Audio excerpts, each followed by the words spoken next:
Good morning students and friends. हम ICA के study material से जीएसटी का रिवीजन कर रहे हैं। चैप्टर नंबर 3 हम स्टार्ट करते हैं, चार्ज ऑफ जीएसटी। इस चैप्टर में बेसिकली रिवर्स चार्ज के और कंपोजिशन स्कीम के प्रोविजंस आपको पढ़ने हैं। इसमें फटाफट रिवाइज कर लेते हैं चीज़ें।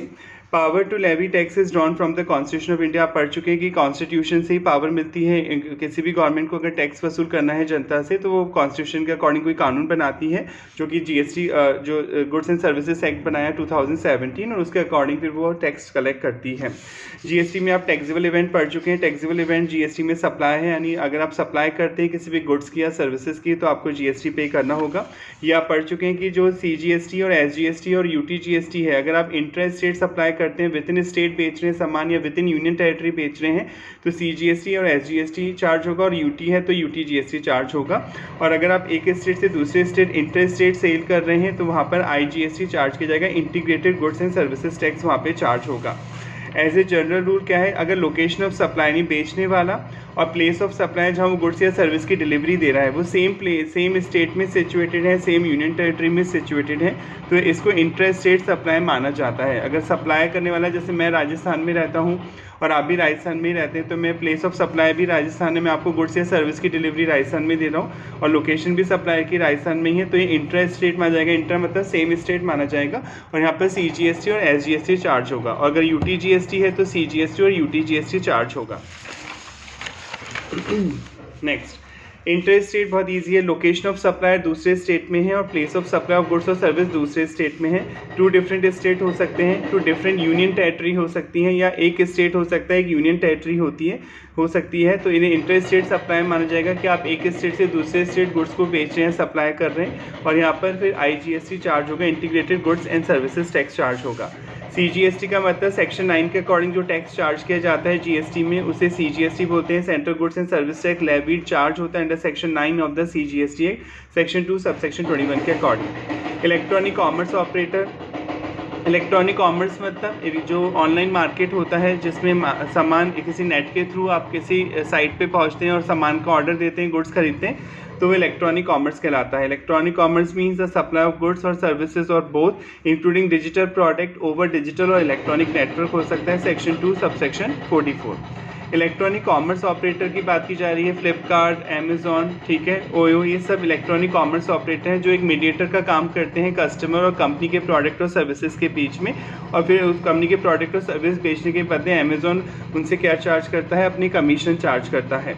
It means any person who own, या तो वो उसकी खुद की साइट है या ऑपरेट कर रहा है या मैनेज कर रहा है डिजिटल और इलेक्ट्रॉनिक फैसिलिटी और platform for electronic commerce. Electronic commerce मतलब जहाँ पे इलेक्ट्रॉनिकली चीज़ें खरीदी बेची जाती हैं। Next, exempt supply. Exempt supply का मीनिंग इंपॉर्टेंट है। एग्जेम्प्ट सप्लाई नाम से ही पता चल रहा है, ऐसी सप्लाई किसी गुड्स या सर्विसेज की जिसको बेचने पर आपको कोई जीएसटी नहीं देना होगा। Mean supply of any goods और सर्विस और both which attract nil rate of tax, या तो टैक्स की रेट उस पर जीरो है ही नहीं, कोई टैक्स। नील रेट मतलब 0% भी नहीं है, रेट का कॉलम ब्लैंक है। नील रेट का मतलब होता है, जैसे मान लीजिए मैंने पेन लिखा लिस्ट में, जैसे वीट लिखा हुआ है, गेहूँ लिखा है, गेहूँ के सामने रेट का कॉलम ब्लैंक है, रेट है ही नहीं कोई, ना 0% है, 1%, 2% कोई रेट ही नहीं है, तो या तो नील रेट है टैक्स की उस प्रोडक्ट पर। और विच में भी होली एग्जेम्प्ट फ्रॉम टैक्स, या जिसे टैक्स से पूरी तरीके से माफ़ किया गया है अंडर सेक्शन 11 और under section 6 integrated goods and services tax. यानी सेक्शन 11 तो सीजीएसटी एक्ट का है, और वही सेक्शन 6 में वही चीज़ लिखी हुई कि आईजीएसटी से भी उसे माफ़ किया गया है। And include non taxable supply, section 2 sub section 47। आप नॉन टैक्सेबल सप्लाई का मीनिंग बहुत बार पढ़ चुके हैं। नॉन टैक्सेबल सप्लाई में वो प्रोडक्ट आते हैं जिन पे अभी भी जीएसटी नहीं लगता है। Non taxable supply means a supply of goods और सर्विस और both which is not leviable to tax, जिन पे कोई टैक्स चार्ज नहीं होता है अंडर दिस एक्ट और under the integrated goods and services act section 2 sub section 79 के अकॉर्डिंग। यानी एग्जेम्प्ट सप्लाई में एक तो नील रेटेड गुड्स आ जाएंगे जिन पे कोई भी टैक्स की रेट नहीं है, इवन 0% भी टैक्स की रेट नहीं है, टैक्स की रेट का कॉलम ब्लैंक है, या जिन्हें सेक्शन 11 के अकॉर्डिंग एग्जेम्प्ट किया गया है, या तो सीजीएसटी में और सेक्शन 6 के अकॉर्डिंग आईजीएसटी में एग्जेम्प्ट किया गया है। और नॉन टैक्सेबल सप्लाई गुड्स भी आ जाएंगे, petrol, diesel, aviation, turbine fuel, alcoholic liquor for human consumption. वो गुड्स अभी भी जीएसटी के दायरे में नहीं आती, उन्हें नॉन टैक्सेबल सप्लाई बोलते हैं। एग्रीगेट टर्नओवर की डेफिनेशन बहुत इंपॉर्टेंट है, क्योंकि आप पढ़ चुके हैं फर्स्ट चैप्टर में स्टार्टिंग में कि अगर एक लिमिट से ज़्यादा आपकी सेल होती है, सप्लाई होती है, तो आपको जीएसटी रजिस्ट्रेशन नंबर लेना होता है। टर्नओवर मतलब सेल। तो अब कैसे पता चलता है कि सेल में क्या क्या चीज़ें ऐड की जाएंगी? तो सेल में सारी, चाहे आप एग्जाम प्रोडक्ट बेच रहे हो यानी जिस पे जीएसटी नहीं लगता वो प्रोडक्ट भी बेच रहे हैं तो भी वो सेल की वैल्यू में जुड़ेगा आपकी, ये देखने के लिए कि आप जीएसटी नंबर लेने के लिए लायबल है या नहीं। टैक्स तो नहीं देना होगा। जैसे मान लीजिए आप पेट्रोल बेचते हैं, पेट्रोल पंप है आपका, तो पेट्रोल पंप पे तो नहीं लगता ना, पेट्रोल पे तो नहीं लगेगा जीएसटी, पर ये आपकी सेल में काउंट होगा, क्योंकि एक ही पैन नंबर से आपका बिजनेस चल रहा है। आप कपड़े का बिजनेस भी करते हैं, आप शराब भी बेच रहे हैं, तो ये चाहे टैक्सेबल एग्जाम गुड्स बेच रहे हैं चाहे टैक्सेबल गुड्स बेच रहे हैं, दोनों सबका टोटल देखा जाएगा। वो टोटल अगर 40 लाख को क्रॉस कर जाएगा, गुड्स के केस में आप पढ़ चुके, 40 लाख को क्रॉस करने पे जीएसटी नंबर लेना ज़रूरी होगा, तो फिर आपको जीएसटी नंबर लेना पड़ेगा। पर जो भी सेल ली जा रही है उसमें किसी भी तरह का जीएसटी इंक्लूड नहीं होगा, यानी जीएसटी एक्ट के अकॉर्डिंग कोई भी टैक्स लग रहा है तो वो इंक्लूड नहीं किया जाएगा, उसे हटा दिया जाएगा। जैसे सपोज 10 लाख की सेल है, इस पर 20% आप जीएसटी दे रहे हैं, तो 2 लाख जीएसटी में 12 लाख हो गई सेल, पर इस टर्नओवर में 10 लाख ही ऐड किए जाएंगे। जीएसटी का कंपोनेंट टर्नओवर की कैलकुलेशन में ऐड नहीं होगा, उसे हटा दिया जाएगा। हाँ, कोई और टैक्स लग रहा है जो जीएसटी के नाम से नहीं लग रहा, वो तो ऐड होगा, पर जीएसटी के नाम से कोई टैक्स अगर जुड़ा हुआ है सेल की वैल्यू में तो उसे हटा दिया जाएगा। उसके बाद देखा जाएगा अगर आपका टर्नओवर 40 लाख को क्रॉस करता है तो आप जीएसटी नंबर लेने के लिए लायबल है, और 40 लाख को क्रॉस नहीं करता है तो आपको जीएसटी नंबर नहीं लेना होगा। Aggregate turnover means the aggregate value of all taxable supply. Taxable supply मतलब जिन पे जीएसटी लगता है, जो प्रोडक्ट जीएसटी के दायरे में आते हैं उन्हें टैक्सेबल सप्लाई बोलते हैं। गुड्स भी हो सकते हैं, सर्विसेज भी हो सकते हैं। Excluding the value of inward supply. Inward supply मतलब परचेज, अभी आप पढ़ेंगे कई बार आरसीएम लगता है, रिवर्स चार्ज। जीएसटी में 2 चार्ज हैं, एक तो है रिवर्स चार्ज आरसीएम मैकेनिज्म और एक है फॉरवर्ड चार्ज मैकेनिज्म। 99% केस में फॉरवर्ड चार्ज ही लगता है, यानी जब सप्लायर खुद जीएसटी देता है, जब सेलर खुद जीएसटी देता है गवर्नमेंट को, उन केसेस को आप फॉरवर्ड चार्ज मैकेनिज्म बोलते हैं, फॉरवर्ड चार्ज मैकेनिज्म। और कुछ एक्सेप्शन है जहाँ पे रेसिपिएंट बायर को देना होता है जीएसटी सप्लायर के बिहाफ पर, उन केसेस को आप आरसीएम बोलते हैं, रिवर्स चार्ज मैकेनिज्म बोलते हैं।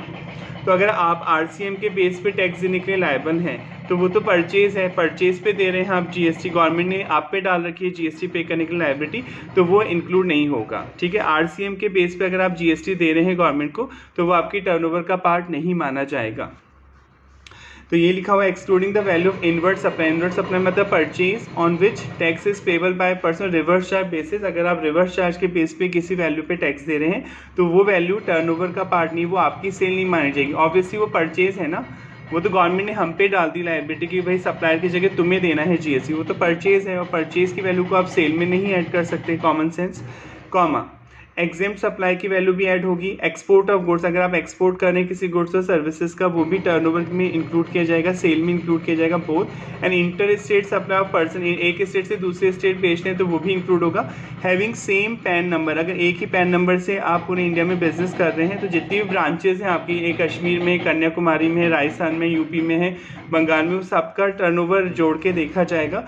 Be computed on all India basis, यानी जो टर्नओवर होगा वो ऑल इंडिया बेसिस पे देखा जाएगा, पर्टिकुलर शहर या स्टेट की बात नहीं की जाएगी। तो टर्नओवर में आप पढ़ चुके हैं सारे गुड्स आएंगे, चाहे एग्जाम गुड्स बेचते हो, चाहे टैक्सेबल गुड्स बेचते हो, चाहे एक्सपोर्ट करते हो, चाहे नील रेटेड गुड बेचते हो, सबका टोटल देखा जाएगा। हाँ, अगर आप रिवर्स चार्ज के तौर पे परचेज पे जो टैक्स दे रहे हैं, इनवर्ट सप्लाई यानी परचेज, एक होती है आउटवर्ड सप्लाई यानी सेल, इनवर्ट सप्लाई है परचेज। तो परचेज पे अगर आप आरसीएम के तौर पे टैक्स दे रहे हैं तो वो परचेज है, उस परचेज की वैल्यू को टर्नओवर की वैल्यू में ऐड नहीं किया जाएगा। बट एक्सक्लूड मतलब इसे हटाया जाएगा। किसी भी जीएसटी के नाम से अगर आप कोई टैक्स दे रहे हैं तो वो सेल की वैल्यू में अगर ऐड है तो उसे हटा दिया जाएगा।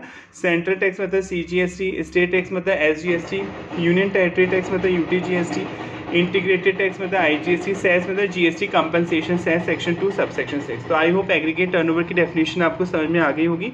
मोस्ट इंपॉर्टेंट डेफिनेशन है, इस पे काफ़ी क्वेश्चन रिलेट होते हैं हर चैप्टर में। तो एग्रीगेट टर्नओवर में आपका एक्सपोर्ट भी आएगा, नील रेटेड गुड्स बेचना भी आएगा, ऐसे गुड्स नॉन सप्लाई, वो भी नॉन सप्लाई गुड्स तो जो एग्जेम्प्ट गुड्स हैं उसमें भी इंक्लूड होते हैं। तो चाहे टैक्सेबल गुड्स बेच रहे हो, चाहे एग्जेम्प्टेड गुड्स बेच रहे हो, चाहे नील रेटेड गुड्स बेच रहे हो, चाहे एक्सपोर्ट कर रहे हो, उन सब की वैल्यू टर्नओवर के डेफिनेशन में ऐड होगी। पर अगर आप रिवर्स चार्ज के तौर पर किसी परचेज की वैल्यू पर जीएसटी दे रहे हैं, इनवर्ट सप्लाई यानी परचेज, तो उसको आपके टर्नओवर में ऐड नहीं किया जाएगा। और किसी भी तरह का जीएसटी के नाम से कोई टैक्स है तो उसे भी हटा दिया जाएगा। हाँ, कोई पुराना टैक्स लग रहा है, excise excise duty, VAT, CST, ये सब तो ऐड ही रहेगा। बाकी GST के नाम से कोई टैक्स है तो उसे हटा दिया जाएगा।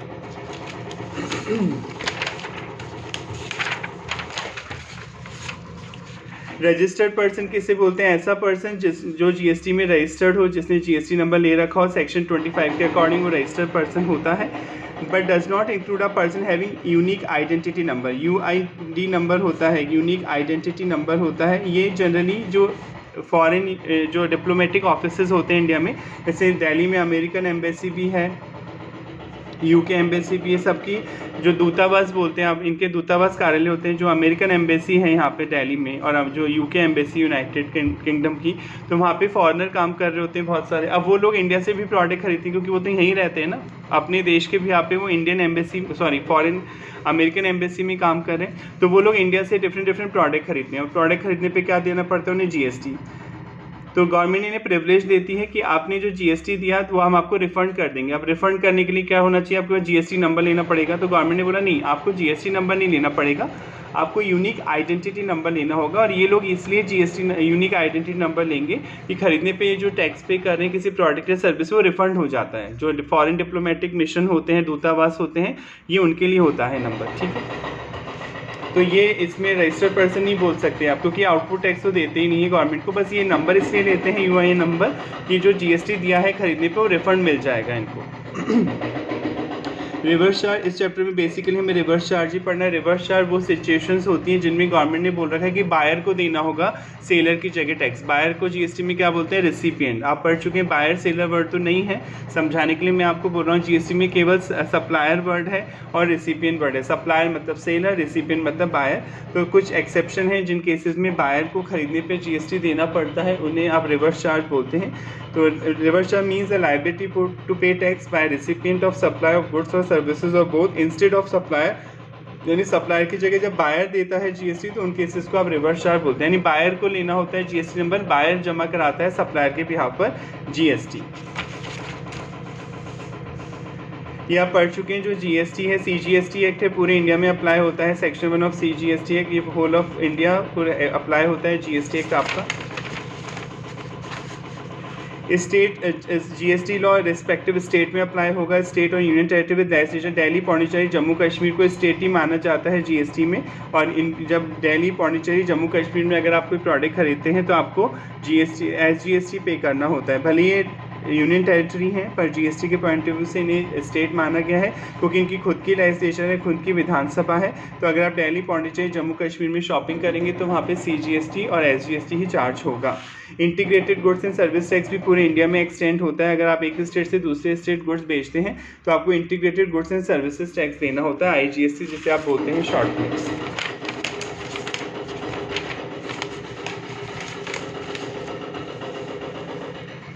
एनालिसिस फटाफट वैसे आप पढ़ चुके हैं, काफ़ी चीज़ें बार बार सुनने से रिवाइज हो जाता है, इससे मैं शॉर्ट जल्दी पढ़ रहा हूँ। GST जो CGST है वो सभी इंट्रा स्टेट सेल पे अप्लाई होगा, नहीं विद इन स्टेट अगर आप सामान बेच रहे हैं तो CGST आपके चार्ज किया जाता है, ठीक है। However intra state supply of alcoholic liquor, अगर आप शराब बेचते हैं ह्यूमन कंजम्पशन के लिए, GST के दायरे में नहीं आती है शराब, इस पर कोई GST चार्ज नहीं होता है। और अगर आप इंपोर्ट करते हैं किसी सर्विस का तो आप पढ़ चुके हैं IGST चार्ज होता है। Integrated goods and services tax आपको देना होता है इंपोर्ट करने पर।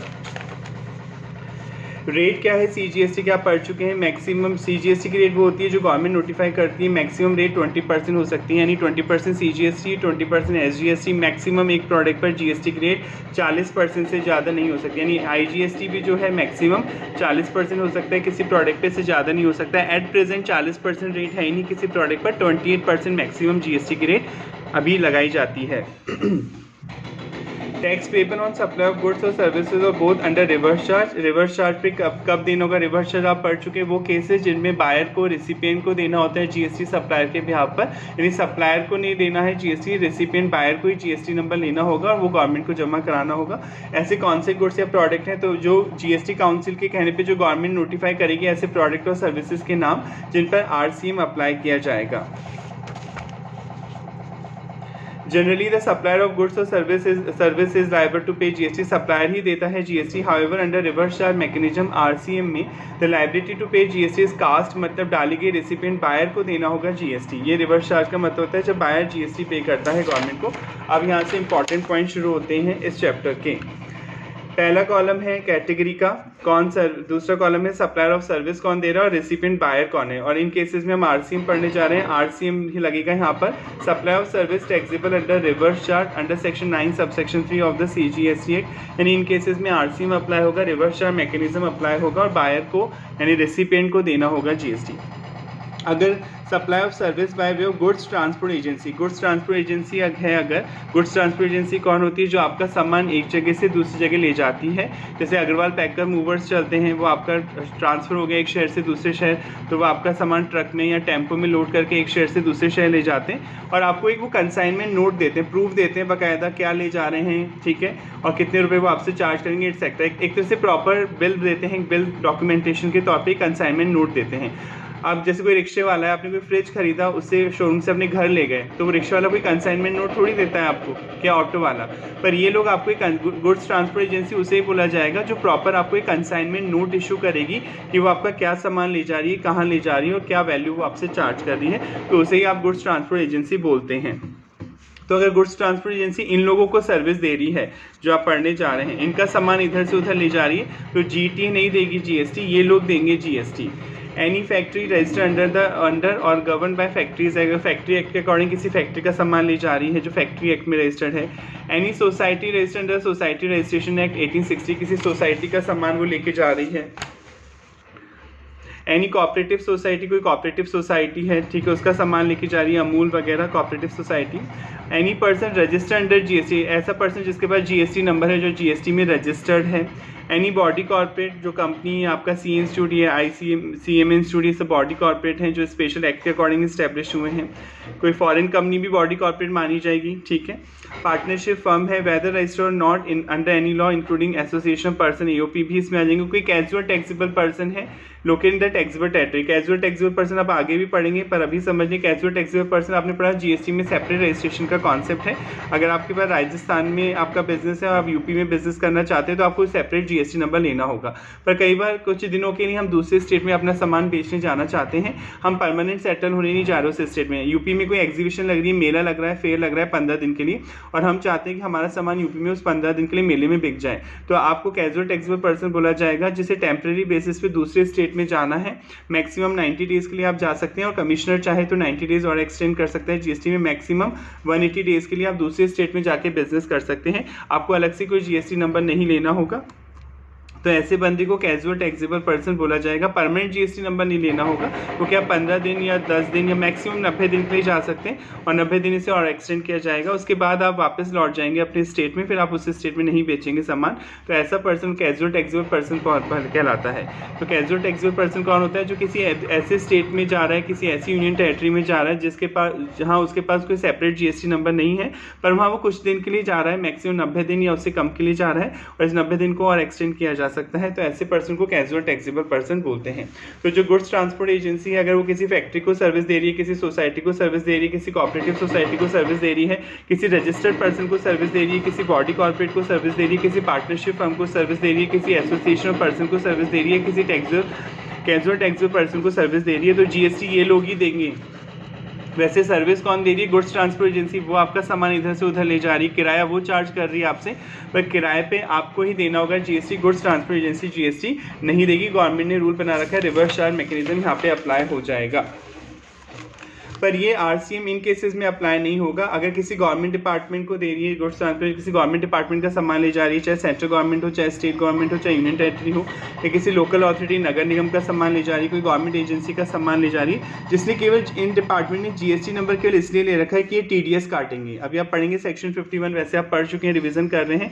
टीडीएस का प्रोविजन जीएसटी में भी है कि अगर किसी गवर्नमेंट डिपार्टमेंट को आप गुड्स या सर्विसेज देते हैं और वो आपको एक कॉन्ट्रैक्ट के बदले 2.5 लाख रुपये से ज़्यादा का पेमेंट कर रही है, तो इस पर टीडीएस चार्ज किया जाता है। तो अगर किसी गवर्नमेंट डिपार्टमेंट ने या किसी लोकल अथॉरिटी ने या गवर्नमेंट एजेंसी ने जीएसटी नंबर केवल इसलिए ले रखा है कि वो आपका टीडीएस काटते हैं, उन्हें खुद नहीं देना कोई जीएसटी, पर टीडीएस काटने के लिए जीएसटी नंबर ले रखा है, तो वहाँ पे रिवर्स चार्ज अप्लाई नहीं होगा, वहाँ पे खुद जीटीए को देना होगा जीएसटी, यानी वहाँ पे रिवर्स चार्ज अप्लाई नहीं होगा। इट मीन्स वहाँ पे फॉरवर्ड चार्ज अप्लाई होगा। जीएसटी में 2 ही चार्ज हैं, या तो फॉरवर्ड चार्ज या रिवर्स चार्ज। अगर सप्लायर दे रहा है खुद जीएसटी तो फॉरवर्ड चार्ज बोलते हैं, और अगर बायर दे रहा है जीएसटी सप्लायर के बिहाफ पर तो उसे रिवर्स चार्ज बोलते हैं। ठीक है। नेक्स्ट, इन केसेस में भी ये जीएसटी कौन देगा, खुद जीटीए देगा, आपको देने की ज़रूरत नहीं है। अगर जीटीए गवर्नमेंट को बोलता है कि हम ही देंगे जीएसटी, जीटीए के पास ऑप्शन है, गवर्नमेंट ने कंपलसरी नहीं दिया, ऑप्शन दिया है जीटीए को, जीटीए चाहे तो खुद दे जीएसटी, तो 12% से देना पड़ेगा, अभी आप पढ़ेंगे आगे। अगर गुड्स ट्रांसपोर्ट एजेंसी खुद जीएसटी देना चाह रही है तो 12% से देगी। और अगर ये लोग जिन्हें अभी आपने पढ़ा जहाँ रिवर्स चार्ज लग रहा है, कौन कौन थे आपने पढ़ा भी, एक कोई फैक्ट्री थी, कोई कोऑपरेटिव सोसाइटी थी, कोई सोसाइटी थी, कोई पार्टनरशिप फर्म थी, कोई बॉडी कोऑपरेटिव थी, कोई कैजुअल टैक्सेबल पर्सन था, ये लोग देंगे तो 5% लगता है जीएसटी। रिवर्स चार्ज में 5% लगता है जीएसटी। और अगर जीटी कहती नहीं हम तो खुद ही देंगे, फॉरवर्ड चार्ज के बेस पे देंगे जीएसटी, तो 12% से यहाँ पर जीएसटी देना होगा। तो I hope goods transfer agency का कॉन्सेप्ट आपको समझ में आ गया होगा। गुड्स ट्रांसफर एजेंसी मतलब जो आपका सामान इधर से उधर ले जाती है और इसके लिए वो आपको कंसाइनमेंट नोट इशू करती है, बहुत इंपॉर्टेंट है। हर किसी को जीटी नहीं बोलेंगे कि रिक्शे वाला हमारा सामान ले जा रहा है तो जीटी में आ जाएगा, नहीं, वो आपको बकायदा कंसाइनमेंट नोट देती है जिसमें वो लिखती है कि वो क्या सामान ले जा रही है, कहाँ ले जा रही है और कितनी वैल्यू का है और उसको कितना किराया चार्ज कर रही है। बकायदा एक प्रॉपर आपको इनवॉइस कॉपी या एक प्रॉपर डॉक्यूमेंट देती है वो कंसाइनमेंट नोट के नाम से, उसे ही जीटी बोला जाता है। तो जीटी किसी फैक्ट्री का सामान ले जा रही है या किसी कोऑपरेटिव सोसाइटी का सामान ले जा रही है, किसी सोसाइटी का सामान ले जा रही है, किसी कैजुअल टैक्सेबल पर्सन का सामान ले जा रही है या किसी ऐसे बंदे का सामान ले जा रही है जिसके पास जीएसटी नंबर है, जो ऑलरेडी जीएसटी में रजिस्टर्ड है, तो जीटी नहीं देगा जीएसटी, उस पर्सन को ही देना होगा जीएसटी, रिवर्स चार्ज वहाँ पे लगेगा। पर अगर कोई गवर्नमेंट डिपार्टमेंट है या कोई लोकल अथॉरिटी है, गवर्नमेंट एजेंसी है जिसने जीएसटी नंबर केवल इसलिए ले रखा है कि वो टीडीएस काट सके, तो फिर वहाँ रिवर्स चार्ज नहीं लगेगा, वहाँ जीटीए को खुद जीएसटी देना होगा, फॉरवर्ड चार्ज ही लगेगा। और अगर जीटीए कहती है कि हम खुद देंगे जीएसटी 12% से, तो फिर रिवर्स चार्ज लगेगा ही नहीं किसी पे भी, फिर फॉरवर्ड चार्ज के तौर पे ही गुड्स ट्रांसपोर्ट एजेंसी को जीएसटी देना होगा। सेकंड पॉइंट, अगर आप कोई इंडिविजुअल एडवोकेट है, वकील की बात की जा रही, कोई सीनियर एडवोकेट हैं या कोई फर्म है एडवोकेट की और आप कोई लीगल सर्विस देते हैं किसी ऐसे बिजनेस एंटिटी को, जो कि बिजनेस एंटिटी मतलब जिसके पास खुद जीएसटी नंबर है, किसी बिजनेस एंटिटी को आप देने, अगर मान लीजिए कि उसके पास भी जीएसटी नंबर नहीं है और आपको तो देना ही नहीं है जीएसटी, गवर्नमेंट ने बोला कि कोई वकील है, चाहे वो इंडिविजुअल है या कोई सीनियर एडवोकेट या फर्म है, वकील फर्म तो समझते हैं कई वकील मिलकर एक ग्रुप बना लेते हैं, फर्म भी हो सकती है, और वो किसी बिजनेस एंटिटी को दे रही है जीएसटी सर्विसेज, तो बिजनेस मैन ही देगा जीएसटी, वहाँ पर रिवर्स चार्ज लगेगा। रिसीवर कौन है, जो बिजनेस एंटिटी वो ले रही है ना सर्विस, तो यही देगी जीएसटी, वकील को नहीं देना है किसी भी तरह का जीएसटी, यानी वकील लोग जो हैं वो जीएसटी नंबर नहीं लेंगे। ठीक है, सपोज मैं मिस्टर ए है, ये बिजनेस नहीं है इसका, ये तो पर्सन है और ये वकील से सर्विस ले रहा है, तो ये तो लेगा ही नहीं जीएसटी नंबर क्योंकि बिजनेस है ही नहीं इसका, और ये भी नहीं देंगे, तो बच जाएंगे दोनों, कोई जीएसटी चार्ज नहीं किया जाएगा। यानी कोई वकील किसी बिजनेस एंटिटी को सर्विस देता है तो बिजनेसमैन को ही देना होगा जीएसटी, वकील लोग नहीं देंगे किसी तरह का जीएसटी। आर्बिट्रेटर ट्रिब्यूनल मतलब मीडिएटर होती है, आर्बिट्रेटर ट्रिब्यूनल एक होती है, आर्बिट्रेशन एक्ट होता है 1996, आपके कोर्स में नहीं है, लॉ में आप पढ़ेंगे। आर्बिट्रेशन को आर्बिट्रेट मतलब जो मीडिएटर होता है, जो दो लोगों के बीच झगड़ा हो गया उसे सुलझाने का काम करता है, तो सर्विस कौन दे रही है, आर्बिट्रेटर ट्रिब्यूनल दे रही है, पर किसको दे रही है, बिजनेस एंटिटी को दे रही है, तो बिजनेसमैन ही देगा जीएसटी, सर्विस प्रोवाइडर नहीं देगा जीएसटी। कोई स्पॉन्सरशिप सर्विस तो आप समझते हैं सभी मैचेस स्पॉन्सर होते हैं, पैसे दे रहा है कोई भी पर्सन, किसे दे रहा है पैसे, ठीक है, कोई बॉडी कॉर्पोरेट है, कोई पार्टनरशिप फर्म है, तो यही देंगे जीएसटी, सामने वाले बंदे को नहीं देना, यानी कोई बॉडी कॉर्पोरेट है, ठीक है, जैसे service provided by sponsorship service आप दे रहे हैं to any body corporate partnership firm, कोई भी बंदा स्पॉन्सरशिप सर्विस दे रहा है। स्पॉन्सरशिप समझते ही हैं, जैसे मान लीजिए कोई एग्जांपल लेते हैं, मैसर्स XYZ लिमिटेड एक पार्टनरशिप फर्म है, ठीक है, एक मैच हो रहा है, इस मैच को ये स्पॉन्सर कर रही है, इसने 50 लाख रुपए दिए, ठीक है, 50 लाख रुपीज़ दिए मिस्टर ए को, ये मैच करवा रहे हैं स्टेडियम में, मिस्टर ए इसने 50 लाख रुपए दिए, क्यों दिए, स्पॉन्सरशिप सर्विस, क्योंकि यहाँ मैच में जितने भी होर्डिंग्स लगेंगे, विज्ञापन लगेंगे, उसमें XYZ लिमिटेड के नाम का विज्ञापन होगा, यही होता है स्पॉन्सर, तभी तो करते हैं मैचेस को, तो स्पॉन्सरशिप सर्विस दे रहे हैं, ठीक है। अब यहाँ पर sponsorship to any body corporate और पार्टनरशिप फर्म, ठीक है, किसे दे रहे हैं, किसी बॉडी कॉर्पोरेट और पार्टनरशिप फर्म को, ठीक है, तो ये बॉडी कॉर्पोरेट है क्या मिस्टर ए, या कोई पार्टनरशिप फर्म है क्या, नहीं, तो यहाँ पे तो रिवर्स चार्ज नहीं लगेगा। पर अगर मान लीजिए मिस्टर ए की जगह कोई पार्टनरशिप फर्म होती या कोई बॉडी कॉर्पोरेट होती तो फिर रिवर्स चार्ज लगता, फिर ये पार्टनरशिप फर्म नहीं देती जीएसटी, उसको खुद ही रिवर्स चार्ज पे करना होता। तो एनी पर्सन यानी कोई भी पर्सन दे रहा है, एनी बॉडी कॉर्पोरेट और partnership firm located in the taxable territory, तो बॉडी कॉर्पोरेट को खुद देना होगा जीएसटी या पार्टनरशिप फर्म को खुद देना होगा जीएसटी। वापस समझ लें एग्जांपल, जैसे मिस्टर ए की बात कर लेते हैं, मिस्टर ए XYZ, चलो ये फर्म एग्जांपल ले लेते हैं, XYZ एक पार्टनरशिप फर्म है, ठीक है, ये स्पॉन्सर पैसे दे रही है 50 लाख रुपए, किसे दे रही है, बी एंड कंपनी को मान लेते हैं, ये एक पार्टनरशिप फर्म में से सर्विस दे रही है, ठीक है। ये क्या करेगी, बीएन कंपनी से 50 लाख रुपए लेगी और इसके नाम का विज्ञापन करेगी XYZ का पूरे स्टेडियम में। तो सर्विस कौन दे रहा है यहाँ पे, बीएन कंपनी दे रही है ना, सर्विस प्रोवाइडर तो ये है, पर यहाँ रिवर्स चार्ज लगेगा, यानी इसको ही XYZ को ही देना होगा जीएसटी यहाँ पर, क्योंकि ये किस स्पॉन्सरशिप कोई भी पर्सन दे रहा है, पर किसको दे रहा है, एनी बॉडी कॉर्पोरेट या पार्टनरशिप फर्म है, ये खुद एक पार्टनरशिप फर्म है, तो यहाँ रिवर्स चार्ज लग जाएगा, ये जीएसटी खुद पे करेगी यहाँ पर।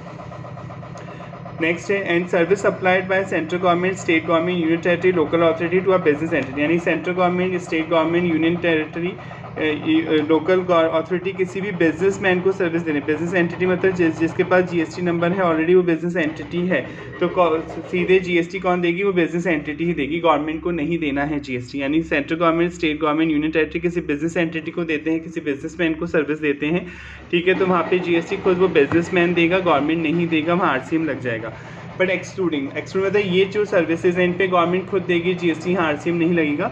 रेंटिंग इमोल प्रॉपर्टी, अगर कोई गवर्नमेंट प्रॉपर्टी किराए पे देती है, आप पढ़ चुके हैं इमोल प्रॉपर्टी को बेचने खरीदने पे तो कोई जीएसटी नहीं लगता, पर अगर आप किराए पे देते हैं अपनी प्रॉपर्टी, जो किराया आप चार्ज कर रहे हैं उस पर जीएसटी आपको देना होगा, माना जाएगा आप सर्विस दे रहे हैं, अपनी ज़मीन और मकान यूज़ करने के लिए दे रहे हैं। Service specified by department of post, जो पोस्ट ऑफिस है, अगर पोस्ट ऑफिस तो गवर्नमेंट के डिपार्टमेंट है, पोस्ट ऑफिस खुद देगा जीएसटी, वहाँ पे रिवर्स चार्ज नहीं लगेगा। इसी तरह एयरक्राफ्ट है कोई वैसे मतलब जो पानी में चलता है जहाज, एयरक्राफ्ट तो समझते हैं एरोप्लेन वगैरह, इनमें भी गवर्नमेंट खुद देगी जीएसटी। एयर इंडिया गवर्नमेंट की कंपनी है, वहाँ पे गवर्नमेंट खुद देगी जीएसटी, वहाँ पे रिवर्स चार्ज एप्लीकेबल नहीं होगा। ट्रांसपोर्ट ऑफ गुड्स और पैसेंजर, अगर वो गुड्स और पैसेंजर को इधर से उधर ले जा रही है गवर्नमेंट, तो वो खुद देगी जीएसटी, रिवर्स चार्ज एप्लीकेबल नहीं होगा। जैसे रेलवे गवर्नमेंट का डिपार्टमेंट है, पैसेंजर को इधर से उधर ले जाते हैं तो टिकट पे रेलवे खुद देता है, ठीक है, गवर्नमेंट रिवर्स चार्ज नहीं लगता है, बायर नहीं देता है। Next, service supplied by central government, state government दे रही है, यूनियन टेरिटरी दे रही है और लोकल अथॉरिटी दे रही है by way of renting of immovable property, वही सेम चीज़, to a person registered under GST, जिसके पास जीएसटी नंबर है उसे अपनी ज़मीन किराए पे दे रही है गवर्नमेंट, तो रजिस्टर्ड पर्सन ही देगा जीएसटी, गवर्नमेंट यहाँ पर नहीं देगी जीएसटी। यानी गवर्नमेंट ये पॉइंट ही कहना चाह रहा है कि अगर गवर्नमेंट अपनी इमोल प्रॉपर्टी किसी को किराए पे देती है और जो सामने वाला पर्सन है वो खुद जीएसटी में रजिस्टर्ड है, तो वहाँ रिवर्स चार्ज लगेगा, वही बंदा देगा जो गवर्नमेंट की प्रॉपर्टी ले रहा है, गवर्नमेंट कोई जीएसटी यहाँ पर नहीं देगी। Service by way of renting of residential dwelling to a registered person, residential मतलब रहने के लिए मकान आप दे रहे हैं किसी ऐसे बंदे को जिसके पास खुद जीएसटी नंबर है, रजिस्टर्ड पर्सन है वो, तो जो किराया है उस पर जीएसटी लगेगा, पर रजिस्टर्ड पर्सन ही देगा, आपको नहीं देना है जीएसटी। यानी जो बायर है जिसने मकान लिया आपका किराए पर, वही देगा यहाँ पर जीएसटी। जैसे एक्स लिमिटेड एक कंपनी है, इसने अपने एम्प्लॉय को रहने के लिए एक मकान किराए पे लिया, तो ये खुद रजिस्टर्ड है जीएसटी में, मान लीजिए इसके पास जीएसटी नंबर है एक्स लिमिटेड कंपनी में, और ये किराया दे रही है 10 लाख रुपए साल का, मिस्टर ए मालिक है इस मकान का, तो सर्विस कौन दे रहा है, मिस्टर ए दे रहा है ना, यहाँ पर मकान तो ये दे रहा है इसको यूज़ करने के लिए, बायर हो गया एक तरह से, एक्स तो सर्विस ले रहा है, पर एक्स को ही देना होगा जीएसटी, क्योंकि ये खुद रजिस्टर्ड है जीएसटी पे। यानी अगर आप अपना मकान, ध्यान से सुन लें, अगर आप अपना मकान किसी ऐसे बंदे को देते हैं जिसके पास खुद जीएसटी नंबर है, रजिस्टर्ड पर्सन है, वो रेजिडेंशियल मकान आपका लेता है, तो खुद रजिस्टर्ड पर्सन को ही जीएसटी उस पर देना होगा। और अभी आप आगे पढ़ेंगे, अगर मान लीजिए आप अपना मकान किसी को रहने के लिए दे रहे हैं जिसके पास जीएसटी नंबर नहीं है, वो बिजनेस पर्पज़ के लिए नहीं ले रहा अपना मकान, किसी को नॉर्मल जैसे किराए पे देते हैं आप अपने मकान कॉलोनी वगैरह में, तो वहाँ पे एग्जेम्पशन है, वहाँ पे कोई जीएसटी नहीं लगता। अगर आप इंडिपेंडेंट डायरेक्टर हैं, तो आपने पढ़ा था इंडिपेंडेंट डायरेक्टर है तो वहाँ पे जीएसटी देना होगा, वो कंपनी का एम्प्लॉय नहीं होता, पर डायरेक्टर नहीं देगा, कंपनी खुद या बॉडी कॉर्पोरेट खुद देगी जीएसटी डायरेक्टर के बिहाफ पर, या रिवर्स चार्ज एप्लीकेबल होगा। इसी तरह आप इंश्योरेंस एजेंट हैं, इंश्योरेंस एजेंट समझते हैं जो बैंक की पॉलिसी बेचते हैं, इंश्योरेंस कंपनी की पॉलिसी बेचते हैं, तो सर्विस कौन दे रहा है यहाँ पे, इंश्योरेंस एजेंट, और पर फायदा किससे हो रहा है, उस बैंकिंग और इंश्योरेंस कंपनी को, तो गवर्नमेंट ने बोला इंश्योरेंस एजेंट नहीं देगा किसी भी तरह का जीएसटी, जो प्रीमियम कलेक्ट कर रही है जो कंपनी इंश्योरेंस कंपनी, उसी को देना होगा उस पर जीएसटी। इसी तरह रिकवरी एजेंट हैं, जो लोन नहीं चुका पाते टाइम पे, तो रिकवरी एजेंट क्या करते हैं, बैंक के भी यहाँ पे उसकी बाइक और कार को जब्त कर लेते हैं, तो रिकवरी एजेंट होते हैं। सर्विस कौन दे रहा है, रिकवरी एजेंट, पर फायदा किससे हो रहा है, बैंकिंग या फाइनेंशियल इंस्टीट्यूशन को या नॉन बैंकिंग कंपनी को, तो इन्हीं को देना होगा जीएसटी, रिकवरी एजेंट कोई जीएसटी चार्ज नहीं देंगे। इसी तरह मैं शॉर्ट में पढ़ा, म्यूजिक कंपोजर हैं आप, कोई फोटोग्राफर हैं, आर्टिस्ट हैं, कोई ओरिजिनल वर्क आप जनरेट कर, आपने कोई ओरिजिनल म्यूजिक जनरेट किया है आपने, तो आप अपने म्यूजिक को, कंपोजर को, फोटोग्राफर आर्टिस्ट कैसे दे रहे हैं, अपनी ट्यून और फोटोग्राफ म्यूजिक कंपनी को, प्रोड्यूसर को और द लाइक, तो ये लोग ही जीएसटी देंगे, आपको नहीं देना। वैसे सप्लाई सर्विस कौन दे रहा है, music composer, suppose mister A किसी मूवी के लिए म्यूजिक बना रहे हैं, तो सर्विस तो यही दे रहे हैं, पर कंपनी ये नहीं देंगे जीएसटी, म्यूजिक कंपनी को ही देना होगा या उस प्रोड्यूसर को देना होगा जो मूवी बना रहे हैं। इसी तरह एक ऑथर के लिए ध्यान से पढ़िए, आप किताब लिख रहे हैं तो किताब लिख रहे हैं तो पब्लिशिंग कंपनी छापेगी ना आपकी किताब और आपको रॉयल्टी मिलेगी, पैसा मिलेगा। तो सर्विस तो आप दे रहे हैं पर आपको नहीं देना जीएसटी, उस पब्लिशिंग कंपनी को ही देना होगा जीएसटी। पर ऑथर को, केवल ऑथर को ऑप्शन दिया है यहाँ पर, जैसे जीटीए को ऑप्शन दिया था। ऑथर चाहे तो फॉरवर्ड चार्ज चूज़ कर सकता है। ऑथर ही कह सकता है जीएसटी वालों को कि नहीं मैं ही दूंगा जीएसटी, पब्लिशिंग कंपनी से लेने की जरूरत नहीं है, तब तो ऑथर ही देगा जीएसटी, फिर रिवर्स चार्ज नहीं लगेगा, फिर फॉरवर्ड चार्ज ही लगेगा। जीटी में भी आपने पढ़ा था, गुड्स ट्रांसफर एजेंसी अगर ये बोलती है कि मैं दूंगी जीएसटी 12% से, तुम्हारा रिवर्स चार्ज नहीं लगेगा। सेम ऑथर में भी अगर ऑथर ये कहता है कि मैं खुद दूंगा जीएसटी, तो यहाँ पे भी रिवर्स चार्ज एप्लीकेबल नहीं होगा, पब्लिशर कंपनी नहीं देगी। पर अगर ऑथर अनरजिस्टर्ड है या ऑथर ये नहीं बोलता है, इन्फॉर्म नहीं करता डिपार्टमेंट को मैं दूंगा जीएसटी, तो फिर पब्लिशिंग कंपनी देगी जो बुक छाप रही है उसकी, रिवर्स चार्ज एप्लीकेबल हो जाएगा। इसी तरह जो आरबीआई की मेंबर्स ऑफ ओवरसीइंग कमेटी होती है, जो आरबीआई के रिकॉर्ड्स वगैरह का देखती है कि मैनेज ढंग से कर रही है नहीं कर रही, रिकॉर्ड मेंटेन कर रहा है आरबीआई नहीं कर रहा, ओवरसीइंग कमेटी होती है। तो सर्विस ओवरसीइंग कमेटी दे रही है, पर यहाँ पे आरबीआई ही देगा जीएसटी, कमेटी को नहीं देना होगा जीएसटी। इसी तरह इंडिविजुअल डायरेक्ट सेलिंग एजेंट होते हैं, जैसे आप किसी बैंक की आपने डीएसए ले लिया, डीएसए मतलब आप किसी बैंक के बिहाफ पर लोन वगैरह सेंशन कर सकते हैं अगर प्रॉपर डॉक्यूमेंट है तो आप अपने उस बैंक को फ़ायदा होता है, बैंक आपको कमीशन देता है, आप बैंक के एक तरह से एजेंट होते हैं, बैंक की पॉलिसी बेचने में मदद करते हैं बैंक की। तो individual direct selling agent service दे रहा है, आप कोई बॉडी कॉर्पोरेट और एलएलपी पार्टनरशिप फर्म नहीं है। किसको दे रहे हैं आप सर्विस? किसी बैंकिंग कंपनी और एनबीएफसी को फ़ायदा पहुँचाए तो बैंकिंग कंपनी ही देगी, आपको नहीं देना होगा। आपको तो कमीशन मिलेगा पर आपको नहीं देना होगा जीएसटी, किसको देना होगा? बैंकिंग कंपनी को। यानी जो डायरेक्ट सेलिंग एजेंट हैं जो बैंक के बिहाफ पे सर्विसेज दे रहे हैं कस्टमर को, तो बैंक ही देगा जीएसटी, और वो NBFC non banking financial company देगी या कोई कंपनी देगी। डायरेक्ट सेलिंग एजेंट को नहीं देना होगा कमीशन। इसी तरह बिजनेस फैसिलिटेटर होते हैं जो बैंक की मदद करते हैं। बिजनेस फैसिलिटेटर मतलब जो बैंक का बिजनेस बढ़ाने में मदद करते हैं, तो बिजनेस फैसिलिटेटर दे रहे हैं सर्विस, पर बैंकिंग कंपनी को ही देना होगा जीएसटी, बिजनेस फैसिलिटेटर को नहीं देना होगा। इसी तरह एजेंट होते हैं बैंक के, बिजनेस एजेंट होते हैं जो बैंक के या किसी भी कंपनी के प्रोडक्ट को गाँव तक, डोर तक पहुँचाते हैं लोगों तक, तो बिजनेस एजेंट को नहीं देना होगा जीएसटी। उस बिजनेस कॉरेस्पॉन्डेंट को, उस बिजनेस कंपनी को जिसके बिजनेस को फैला रहे हैं, गाँव में पहुँचा रहे हैं, डोर तक पहुंचा रहे हैं, उसी कंपनी को देना होगा यहाँ पर जीएसटी। सिक्योरिटी सर्विसेज पे इंपॉर्टेंट है। सिक्योरिटी सर्विसेज गार्ड वगैरह होते हैं, आपको कंपनी में गार्ड अपॉइंट करने हैं, तो जो सिक्योरिटी सर्विसेज सप्लाई कर रहा है एनी पर्सन, कोई भी अदर देन बॉडी कॉर्पोरेट, कोई बॉडी कॉर्पोरेट नहीं दे रही है, कोई और पर्सन दे रहा है, ठीक है। किसको दे रहा है? रजिस्टर्ड पर्सन, जिसके पास खुद जीएसटी नंबर है तो वही देगा जीएसटी। जैसे सपोज आपकी कंपनी है, आपको गार्ड की जरूरत है, आपने किसी सिक्योरिटी कंपनी को फ़ोन किया, सर्विसेज किसी सिक्योरिटी सर्विस वाले को फ़ोन किया, उसने 10 गार्ड भेज दिए, वो आपसे 10 गार्ड के बदले 10 लाख रुपए चार्ज करेगा। तो सर्विस कौन दे रही है? Company, security service company service दे रही है, पर आप रजिस्टर्ड पर्सन है, आपके पास खुद के पास जीएसटी नंबर है, तो आपको देना होगा जीएसटी यहाँ पर। सिक्योरिटी टू अ रजिस्टर्ड पर, however nothing contain this entry, पर हाँ वही सेम चीज़ इन पे अप्लाई नहीं होगा। अगर कोई गवर्नमेंट डिपार्टमेंट है, कोई लोकल अथॉरिटी है, ठीक है, कोई गवर्नमेंट एजेंसी है जिसने जीएसटी नंबर केवल इसलिए ले रखा है कि वो टीडीएस काट सके सेक्शन 51 में, तो यहाँ पे अप्लाई नहीं होगा, यहाँ पे फॉरवर्ड चार्ज लगेगा। यानी वो सिक्योरिटी सर्विस वाली कंपनी जो है, सिक्योरिटी सर्विस प्रोवाइडर ही देगा जीएसटी। ये गवर्नमेंट डिपार्टमेंट, लोकल अथॉरिटी या गवर्नमेंट एजेंसी कोई जीएसटी यहाँ पे चार्ज नहीं करेंगे। या जिसने कंपोजिशन स्कीम ले रखी है उस पर भी रिवर्स चार्ज अप्लाई नहीं होगा, वहाँ पे खुद GST service, security service company को ही देना होगा। ये भी बहुत इंपॉर्टेंट है। Service provided bye renting of motor vehicle, आप अपनी गाड़ियाँ किराए पे देते हैं, ध्यान से पढ़िए, आप अपनी गाड़ियाँ किराए पे दे रहे हैं टू कैरी पैसेंजर को इधर से उधर लाने ले जाने के लिए, यात्रियों को। Cost of fuel included in the concession, और जो किराया आप ले रहे हैं उसमें पेट्रोल के पैसे भी इंक्लूड हैं, ठीक है, पेट्रोल के पैसे भी इंक्लूड हैं। किससे दे रहे हैं? From service provided to a body corporate, किसी बॉडी कॉर्पोरेट को दे। बॉडी कॉर्पोरेट में सभी आ गई, कंपनी आ गई, आपकी एलएलपी वगैरह, फर्म वगैरह सब इसमें आ जाती हैं बॉडी कॉर्पोरेट में। एक फॉरेन कंपनी भी बॉडी कॉर्पोरेट मानी जाएगी, ठीक है। ये लोग दे रहे हैं, तो एनी पर्सन कोई भी दे रहा है अपनी कोई भी मोटर व्हीकल किराए पे दे रहा है, किसे दे रहा है? एनी बॉडी कॉर्पोरेट को दे रहा है, तो बॉडी कॉर्पोरेट खुद देगी जीएसटी, आपको नहीं देना है। यानी कोई भी पर्सन कोई गाड़ी किराए पे दे रहा है जिसमें पैसेंजर इधर से उधर जाते हैं, जिसमें कॉस्ट ऑफ फ्यूल भी इंक्लूडेड है, जो किराया वो ले रहा है वो कॉस्ट ऑफ फ्यूल में इंक्लूडेड है, तो कोई भी पर्सन दे रहा है, किसे दे रहा है? किसी बॉडी कॉर्पोरेट को दे रहा है, तो बॉडी कॉर्पोरेट ही जीएसटी देगी, उस पर्सन को जीएसटी नहीं देना होगा। पर अभी आप पढ़ेंगे कि अगर 12% वाला वही सेम ऑप्शन यहाँ पे भी, अगर 12% से देना चाह रहे हैं आप जीएसटी, फॉरवर्ड चार्ज खुद देना चाह रहा है जीएसटी, जो पर्सन है जिसने आपको गाड़ियाँ किराए पे दी, तो फिर फॉरवर्ड चार्ज ही लगेगा। अगर वो बिल में 12% से जीएसटी चार्ज करना चाह रहा है, तो अगर वो चार्ज नहीं करना चाह रहा है तो फिर फॉरवर्ड चार्ज नहीं लगेगा, फिर रिवर्स चार्ज लगेगा, बॉडी कॉर्पोरेट को ही जीएसटी देना होगा।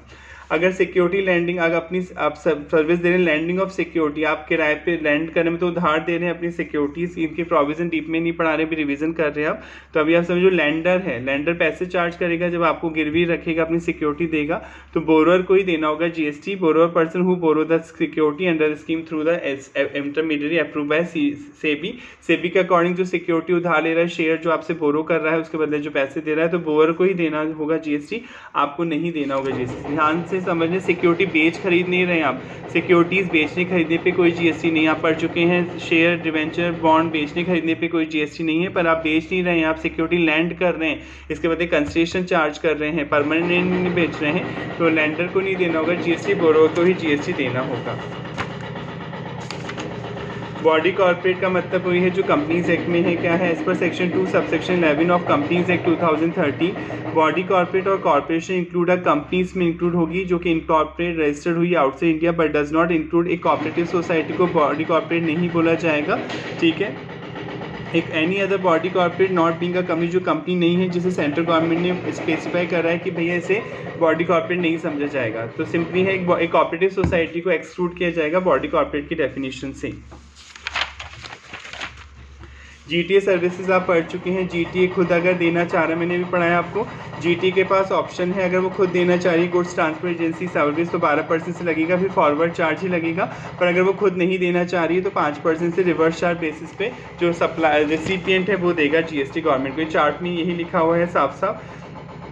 जीटीए अगर does not exercise the option to pay itself, अगर खुद नहीं देना चाहती है जीएसटी तो आपने पढ़ा था 5% से रिवर्स चार्ज लग जाएगा, जो सर्विस ले रहा है गुड्स ट्रांसपोर्ट एजेंसी से उसे 5% से देना होगा गवर्नमेंट को जीएसटी, और जीटीए अगर खुद देना चाह रही है टैक्स तो फॉरवर्ड चार्ज यहाँ पर लग जाएगा। 5% वाला ऑप्शन तब लगे, ये भी होता है कि अगर मान लीजिए आप खुद भी देना चाह रहे हैं टैक्स तो 5% से देना होगा जीएसटी, पर अगर फिर आपको इनपुट टैक्स का क्रेडिट नहीं मिलेगा। इनपुट टैक्स क्रेडिट आप समझते हैं जो खरीदने पे जो आप जीएसटी पे कर रहे हैं, ट्रक पे गाड़ियाँ खरीदी होंगी ना किसी से, तो आपने खरीदने पे जीएसटी दिया होगा तो उसका क्रेडिट आप नहीं लेंगे तो आप भी 5% से दे दीजिए। यानी जीटी के पास ऑप्शन है, अगर वो इनपुट टैक्स का क्रेडिट लेना चाहती है तो 12% से देना होगा जीएसटी, इनपुट टैक्स का क्रेडिट नहीं लेना चाहती है तो 5% से देना होगा, और अगर रिवर्स चार्ज पे बेसिस पे दे रहे हैं जीएसटी, जो आपने पढ़ा कि वो खुद नहीं देना चाह रही जीएसटी, तो रिवर्स चार्ज वाले जो है 5% से जीएसटी देते हैं।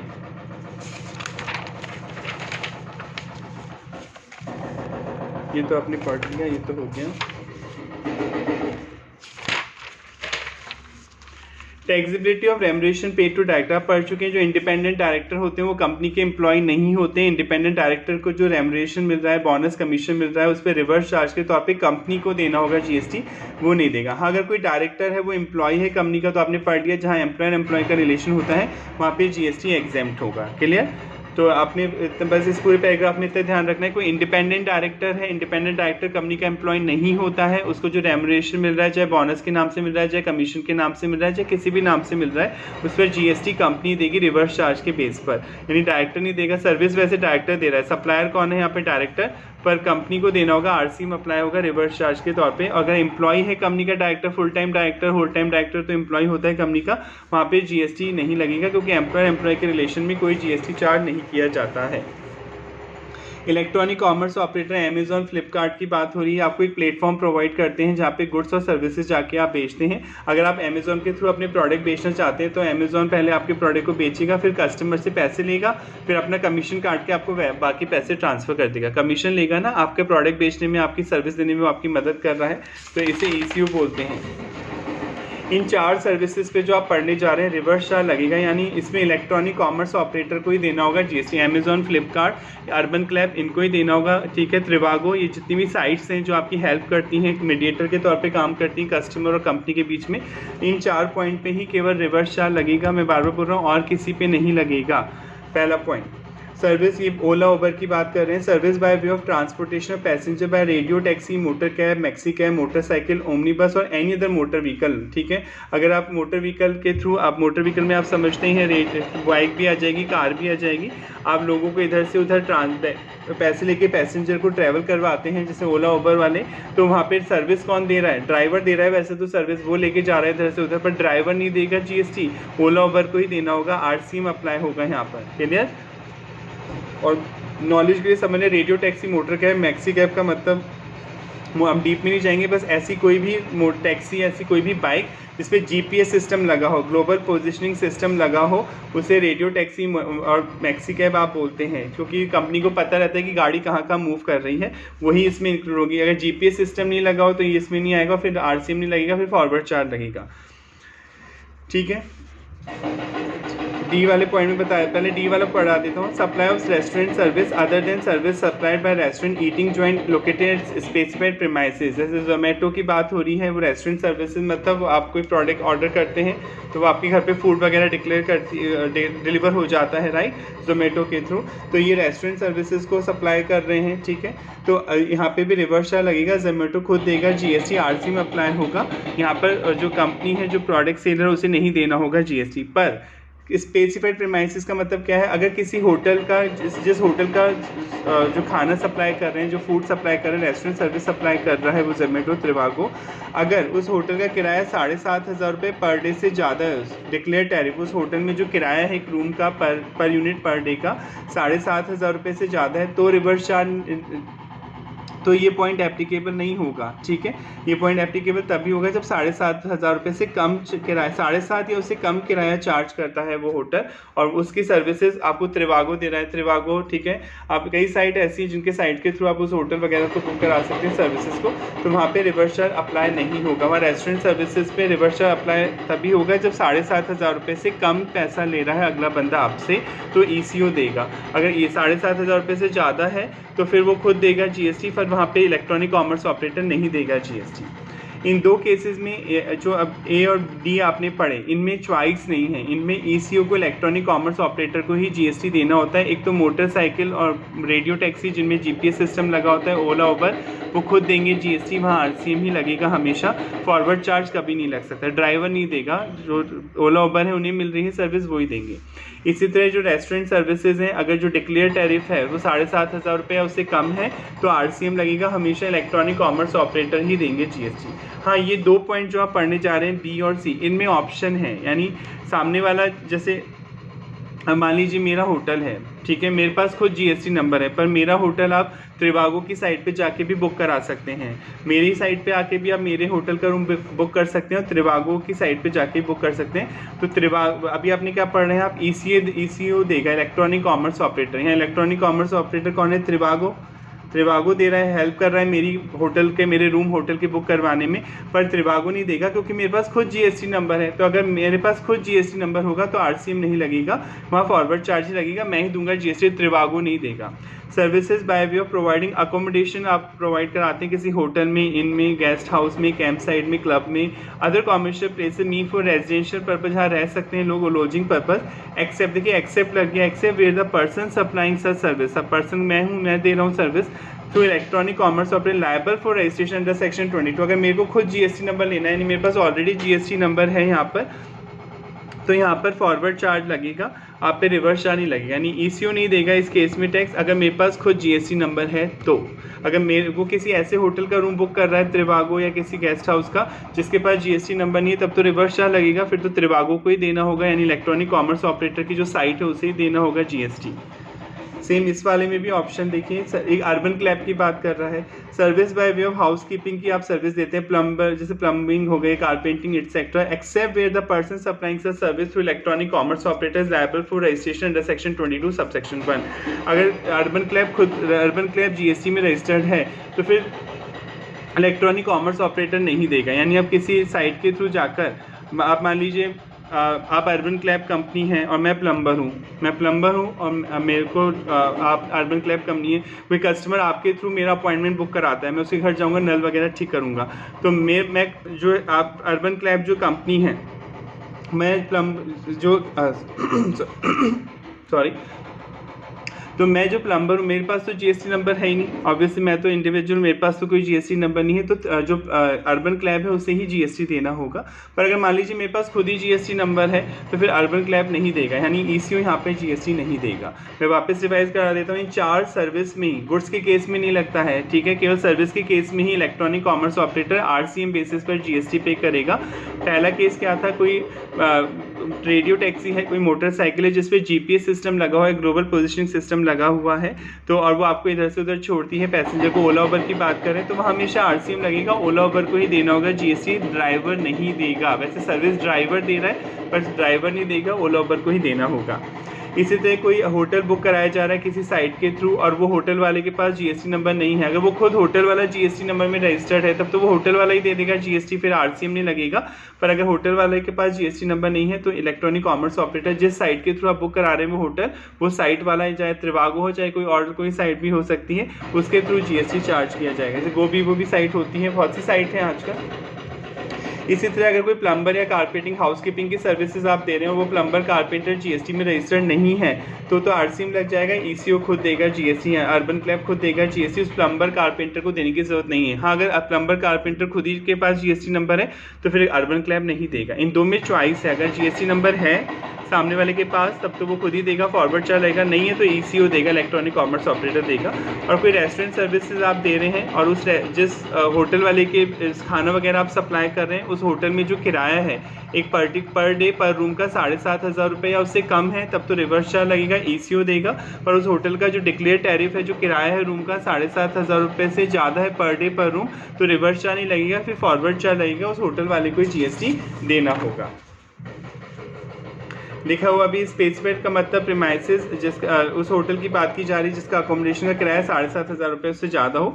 It is important to note here that provision shall apply in case of supply of service, क्योंकि सर्विस पे लगेंगे। अगर आप जैसे अमेजोन तो गुड्स बेच रहा है, गुड्स सप्लाई कर रहा है लोगों का, तो अमेजोन को नहीं देना होगा किसी भी बेस पे रिवर्स चार्ज पे GST.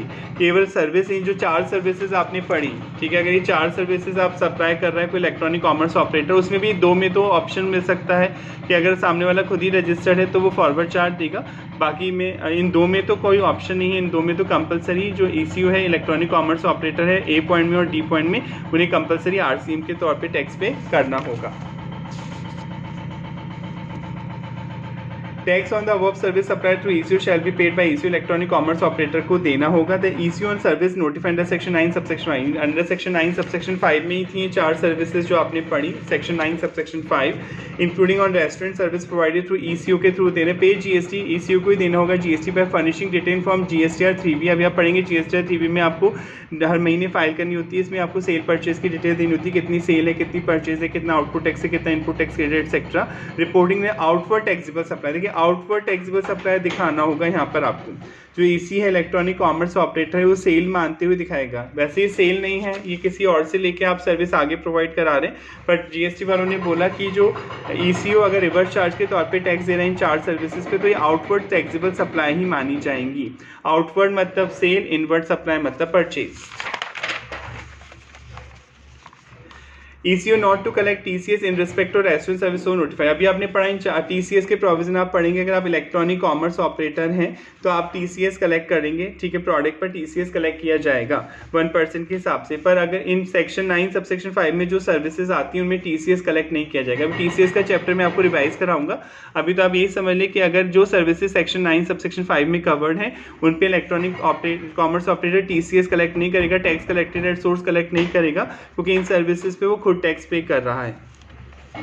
Next, ECO not required to take separate registration for paying tax on restaurant service supplied to them। Obviously अलग से कोई GST नंबर लेने की जरूरत नहीं है, ECO के पास जो GST नंबर है उसी से वो RCM के तौर पे टैक्स पे कर देगा, अलग से कोई GST नंबर लेने की जरूरत नहीं है।